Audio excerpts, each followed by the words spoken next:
With version 4.4 release on the 31st of January, first half of Fontaine cycle will come to pass. So far Hoyoverse has released 5 5-star characters in Fontaine, and xianyun will be released in 4.4, so that makes it 6 in the first half. But there are still lots of 5-star characters who will be released in the upcoming patches, and in this video we will discuss about them.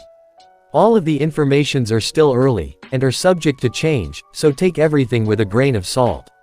Chiori is the latest 5-star character who will be released in version 4.5.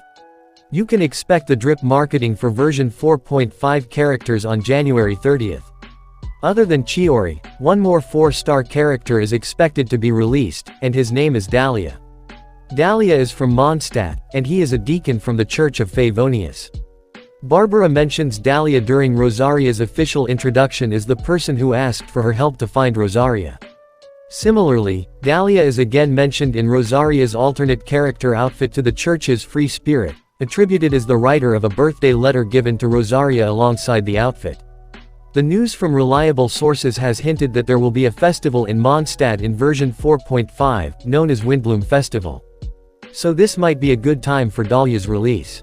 If you remember during last year, Mika was released as a 4-star character from Mondstadt during Windbloom Festival, so this news might be true. Dahlia is a 4-star catalyst user, and he might possess a cryo vision. Chiori has been confirmed to be a Geo 5-star character, scaling off the defense stats. Chiori doesn't have a Geo construct, and is a off-field support unit. She doesn't seem to be support unit for Navia in particular. Instead, she will synergize well with Albedo, who also scales on defense stats. Chiori's E is similar to Goro's Q, and when Chiori or any other character in the party deals damage to the enemies, some additional Geo damage will be dealt. Chiori's Q buffs entire party depending on the amount of crystallize reactions and number of Geo constructs. Additionally, Uncle 404 hints that Chiori's signature weapon will be efficient on Albedo, who doesn't have a signature weapon yet. Before moving on, has it ever happened that you wanted a character or weapon, but you have ran out of Primo gems, and topping up Genesis crystals directly just feels so expensive? What if I told you that there is a way to get more Primo gems without breaking your bank? I know a great method, which is to recharge Genesis crystals through Loot Bar. It's highly secure, fast, and offers attractive discounts. Normally I don't use these services, so to test it, I did a top-up of 3,280 crystals. This originally costs $50, but I got it in just $40, which is 20% less compared to in-game. Your account will be 100% safe, as they require only the account's UID and server for recharging. The recharge is done through the official channels with miHoyo, which allows you to enjoy all official top-up offers. The delivery is super fast, as you receive the items within 30 minutes, but I received it in just 10 minutes. As for how they do it, Lootbar platforms support international payments, by leveraging favorable exchange rates. This avoids a portion of the Apple tax on in-game purchases. Now they are also doing promotions for new users. You can get the Blessing of the Moon for just above $3, but if you apply my code, you can get it for $2 only. Check the link in the description or pinned comment, to get amazing discounts on Genshin top-ups. Just for the record, more than 120 viewers have used the services of Lootbar, and I haven't received a single complaint from anyone. Moving on to version 4.6, Arlecchino will be the latest playable Fatui in Genshin Impact in this update. Arlecchino is going to be a hardcore DPS, and her kit is highly likely to be related to overload reactions. Arlecchino is going to be a 5-star pyro character, and her weapon of choice is polearm. According to sources, Arlecchino will have the highest normal and charge attack damage multiplier in the entire game.